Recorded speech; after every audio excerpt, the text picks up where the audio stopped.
Hi friends, welcome to my channel. Amar ఇంటికి రాగానే అమర్ ఏంటి ఈ టైంలో వచ్చావు, కోపంగా ఉన్నట్టున్నావు అని అడుగుతుండగా అమర్ సైలెంట్గా పైకి వెళ్ళిపోబోతూ ఉంటాడు. టీ తాగమన్నా మాట్లాడాడు అమర్. ఏంట్రా అంత కోపంగా ఉన్నావు, ఏదైనా ప్రాబ్లమా, ఆఫీస్ వర్క్లో ప్రాబ్లమా అని సదాశివం గారు అడుగుతుండగా ఆఫీస్ టెన్షన్ అయితే అక్కడే వదిలిపెడతాను, చిరాకు ఇంటి దాకా తీసుకురాను అని అమర్ ఆన్సర్ ఇస్తాడు. మరేమైంది అని అడుగుతుంటుంది నిర్మలమ్మ. అమర్ సైలెంట్గా ఉండడంతో నిర్మలమ్మ రాతోని ఏమైంది నువ్వైనా చెప్పు అని అంటుండగా, మేడం ఏమని చెప్పి వెళ్ళారు అని రాథోడ్ అడగగానే తన ఫ్రెండ్ ఇంట్లో చిన్న ఫంక్షన్ ఉందని కరుణతో కలిసి వెళ్తానని చెప్పి వెళ్ళింది అని అంటూ ఉంటాడు సదాశివం గారు. లేదు మేడం, వైజాగ్ వెళ్ళలేదు, కోల్కతా వెళ్ళారు అని రాథోడ్ చెప్పగానే ఏంటి అలా ఎందుకు చేసింది అని సదాశివం గారు అనేస్తారు. దాంతో అమర్ కూడా అలా ఎందుకు చేసిందో అర్థం కావట్లేదు, అబద్ధం చెప్పి కోల్కతా వెళ్ళాల్సిన అవసరం ఏంటో తెలియట్లేదు అని అమర్ అంటూ ఉంటాడు. ఇక ఒక్క నిమిషం ఆలోచించిన సదాశివం గారు నాకు తెలిసింది అని అంటుంటాడు. ఏంటి అని అనుమానంగా అమర్ అడుగుతూ ఉండగా అనాథాశ్రమం దగ్గరికి వెళ్ళింది, మదర్ తెరీసా అనాథాశ్రమం దగ్గరికి వెళ్ళింది అనగానే అమర్ రాథోడ్ ఇద్దరు షాక్ అవుతారు. అక్కడికా ఎందుకు అని అంటుండగా అంజలి దత్తత గురించి తెలుసుకోవడానికి అని అనేస్తాడు సదాశివం గారు. మేడంకి ఆ విషయం ఎలా తెలిసింది అని రాథోడ్ అడుగుతూ ఉండగా నేనే ఆ దత్తత సర్టిఫికెట్ కబ్బోర్డ్లో ఉంటే బాగోదు, స్టడీ రూమ్లో ఉంటే బాగోదని కబ్బోర్డ్లో పెట్టమని బాగి చేతికిచ్చి మీ అమర్కి ఇవ్వమని చెప్పాను అని అంటూ అప్పుడు చదివేసిందేమో అని అంటూ ఉంటాడు సదాశివం గారు. ఇక ఆ మాట మనల్ని అడగాలి కదా నాన్న అని అంటుంటాడు అమర్.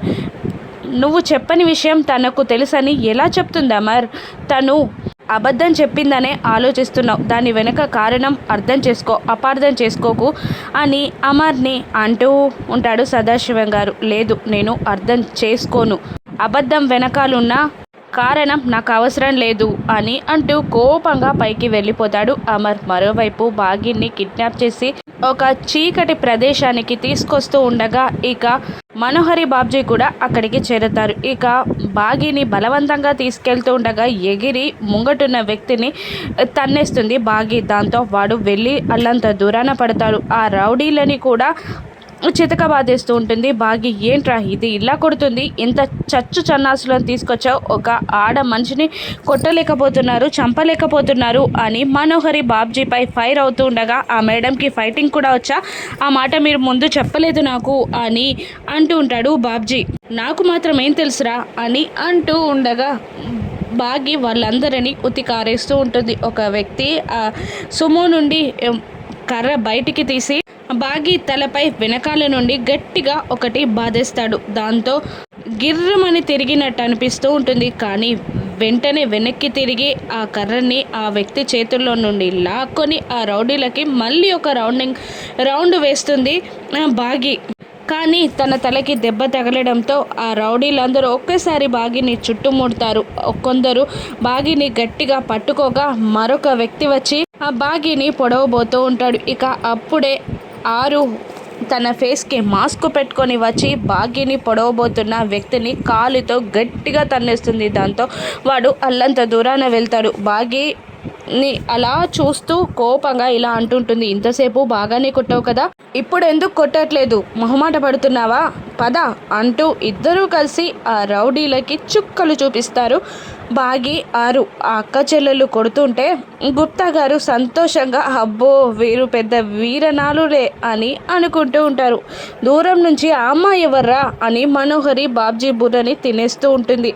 ఇక బాగిపై అటాక్ చేయబోతుండగా అనామిక తన చెయ్యి అడ్డుపెట్టి తన చేతికి గాయం తగిలించుకుంటుంది. ఆ రౌడీలందరినీ బాగి అనామిక కారేస్తూ ఉండగా బాబ్జీని వెళ్ళు, దాన్ని ఎలాగైనా చంపై, ఇద్దరిని చంపై అని మనోహరి అనగానే బాబ్జీ కూడా వెళ్ళి వాళ్ళని కొట్టడానికి ట్రై చేస్తూ ఉండగా బాగి బాబ్జీని పట్టుకొని చెంపల మీద లాగి పెట్టి ఒక్కటిస్తూ ఉంటుంది.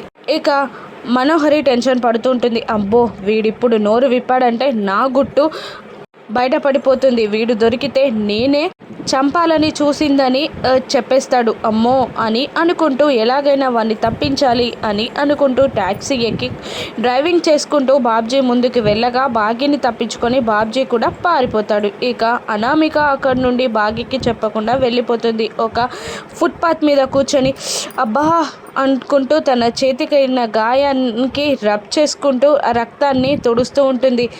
అప్పుడు నొప్పి తెలియలేదా అని అంటూ ఉండగా, అవును నీకు ఫైటింగ్ వచ్చని నాకు చెప్పలేదే అని గుప్తా గారు అంటూ ఉంటారు. నాకు ఫైటింగ్ ఏడొక్కడొచ్చు, బాగీని కాపాడడానికి ఎవరూ లేరు, అందుకే ధైర్యం చేసి వెళ్ళిపోయా. అయినా ఇద్దరు ఆడోళ్ళు పోరాడుతుంటే బాగా చూసి ఎంజాయ్ చేశారే తప్పే మాకు సహాయం చేయలేదు అని గుప్తా పైన ఆరు మండిపడుతూ ఉండగా, మీరు స్త్రీ శక్తిని చూపిస్తున్నారు కదా, పాపం అనాలి అంటే ఆ రౌడీలని పాపం అనాలి అని గుప్తా వెటకారంగా అంటూ ఉండగా కొట్టబోతూ ఉంటుంది ఆరు. అసలు చెప్పకుండా వచ్చినందుకు నీ పతిదేవుడు గుస్సు గుస్సు అంటున్నాడు, వెళ్దాం పదా అనగానే అక్కడి నుండి బయలుదేరుతుంది ఆరు.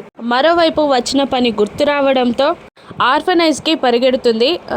బాగా అక్కడ హైదరాబాద్ నుంచి మిమ్మల్ని కలవడానికి ఒక అమ్మాయి వచ్చిందని, తనని కిడ్నాప్ చేశారని ఆ పెద్ద వార్డెన్కి ఆ చిన్న అమ్మాయి చెప్తూ ఉండగా పోలీస్ కంప్లైంట్ ఇవ్వబోతూ ఉంటుంది. కానీ అప్పటికే బాగి లోపలికి వచ్చి మీతో కాస్త మాట్లాడాలి అని అంటూ ఉండగా, మీరు బాగానే ఉన్నారా, మిమ్మల్ని కిడ్నాప్ చేయబోయారంట అని ఆ వార్డెన్ బాగిని అడుగుతుండగా, చంపబోయారు అని బాగి అనేస్తుంది. అవునా, మీరు ఎలా ఉన్నారు అని అంటుండగా, బాగానే ఉన్నాను కానీ మీతో కాస్త మాట్లాడాలి అంటూ ఒక ఫోటోని చూపిస్తుంది బాగి. అది చూసి పాత రికార్డ్స్ కూడా తిరిగేసి జరిగిందంతా వివరిస్తూ ఉంటుంది.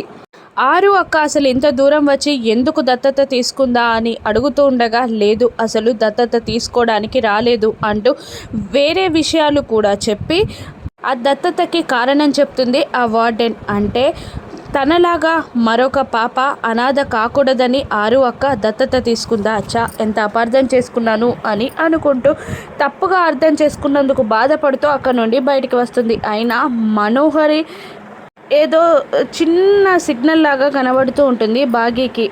ఆరు అక్కని చంపాలని చూసిన వ్యక్తి ఇక్కడికి ఎలా వచ్చాడు, అసలు నేను కోల్కతా వస్తున్నట్టు కరుణకి నాకు తప్ప ఎవరికి తెలియదు, అంటే వీడు నన్ను ఫాలో అవుతున్నాడా అని అనుకుంటూ ఉంటుంది బాగి. అప్పుడే రాథోడ్ కాల్ చేయగా కాల్ కట్ చేస్తాడు. ఇక పెద్దవాళ్ళు ఇద్దరు రాథోడ్ టెన్షన్ పడుతూ మళ్ళీ కాల్ చేస్తారు. మేడం చాలా కోపంగా ఉన్నారు, మీకు ఫ్లైట్ టికెట్ బుక్ చేస్తున్నాను వచ్చేయండి అని అంటూ ఉంటాడు రాథోడ్. అలాగే అంటూ ఇంటికి చేరుతుంది. ఇక అనామికపై కూడా పిల్లలు ఫైర్ అవుతూ ఉండగా వాళ్ళ ఫ్రెండ్కి హెల్త్ బాగాలేదని వెళ్ళిపోయాను అని అబద్ధం చెప్పేస్తుంది ఆరు. ఇక బాగి బాధగా ఆ పెద్దవాళ్ళని రాథోడ్ని చూస్తూ, నేను అబద్ధం చెప్పి వెళ్ళడం తప్పే కానీ తెలుసుకోవాలనిపించింది అని బాగి అంటుండగా, నిజం చెప్పి వెళ్ళొచ్చు కదా, మమ్మల్ని అడిగితే మేమైనా చెప్పేవాళ్ళం కదా అని పెద్దవాళ్ళు అంటూ ఉండగా, మీరు చెప్పని విషయం నాకు తెలిసిందని మీకు ఎలా చెప్పనత్తయ్య, గతంలో